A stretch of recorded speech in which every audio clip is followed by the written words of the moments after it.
గుడారములో నుండి సర్వశక్తిని వైపు నువ్వు తిరిగిన యెడల నీ గుడారములో నుండి దుర్మార్గమును, అది వ్యర్థమైనవి ఏవైనా సరే దాన్ని తొలగించుకో. గుడారం అంటే నీ హృదయం అనే గుడారము, నీ దేహం అనే గుడారము.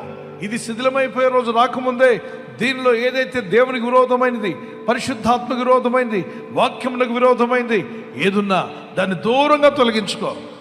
దేన్ని తొలగించుకోవాలో మీరు చదవండి గట్టిగా. అభివృద్ధి పొందాలనుకున్న వారు గట్టిగా చదవండి. సర్వశక్తిని వైపు నీవు తిరిగిన ఎడల, నీ గుడారములో నుండి దుర్మార్గమును దూరముగా తొలగించిన ఎడల నీవు అభివృద్ధి పొందెదవు. మనం ఏం పొందుకుంటాం? అభివృద్ధి. పెద్దవారు ఏం పొందుకోవాలి? అభివృద్ధి. రైతులందరూ అభివృద్ధి.